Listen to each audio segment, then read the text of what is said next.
की 300 पेक्षा जास्त खासदार असताना सत्ताधाऱ्यांना हा भस्म्या रोग का झालाय? त्याचं उत्तर 2029च्या निवडणुकीत आहे. बघा, भाजपची आत्ता 20 पेक्षा अधिक राज्यात सत्ता आहे, पण केंद्रात ते बहुमतापासून दूर आहेत. जर देशावरची सत्ता कायम राखायची असेल तर भाजपच्या मतदारांचा प्रभाव असलेल्या राज्यात जास्त जागा वाढल्या तरच सत्तेत येण्याची खात्रीही वाढते. अर्थात उत्तरेत जो हिंदुत्वाचा प्रभाव आहे त्याचा फायदा भाजपला होऊ शकतो. आता त्या जागा वाढवण्याचा मार्ग म्हणजे डिलिमिटेशन, अर्थात मतदारसंघ पुनर्रचना.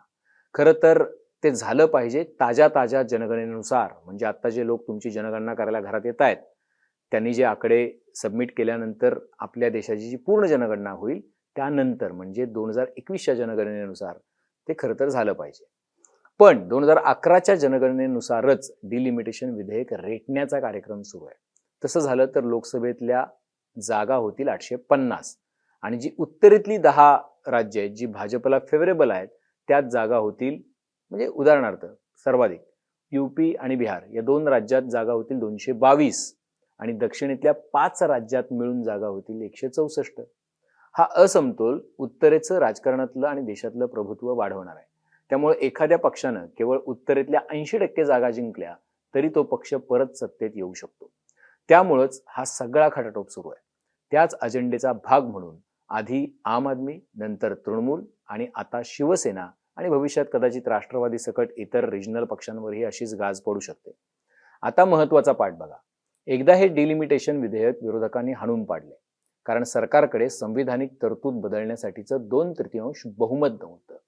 त्यासाठी लोकसभेत 363 खासदारांचं बळ लागतं. एनडीएकडे होते 313, त्यात आता तृणमूलचे 20 आणि शिवसेनेचे 6 ऍड करा. आता काँग्रेसपासून दुरावलेली डीएमके वेगळा निर्णय घेऊ शकते. त्यामुळं हा सगळा राडारोडा सुरू आहे. आता हे विचार वगैरे जे आहे, म्हणजे सगळ्यात शेवटी येऊन जिथं थांबतं ते हे विचार वगैरे हिंदुत्व किंवा राष्ट्र वगैरे आणि बड्या पोकळ बाता जे मारणारे आहेत ते सांगतील, त्यावर तुम्ही किती विश्वास ठेवायचा हे तुम्ही ठरवा. बाकी महाविकास आघाडी म्हणून ज्या मतदारांनी या संजय देशमुख, आष्टीकर, वाकचौरे, संजय दिना, संजय जाधव आणि ओमराजे वगैरेंना निवडून दिलं त्यांनी आपलं तोंड फोडून घ्या, अगदी आरशात बघून फोडून घ्या. कारण यांच्यावर तुम्ही विश्वास ठेवलात. आणि यापुढे एक गोष्ट नक्की लक्षात ठेवा की कुठल्याही पक्षाच्या कुठल्याही नेत्यावर विश्वास ठेवण्यापेक्षा एखादा हाचिको पाळा, म्हणजे कुत्रा पाळा, म्हणजे निष्ठा हा शब्द तरी जिवंत राहील. Cotton King Aura, linen redefined.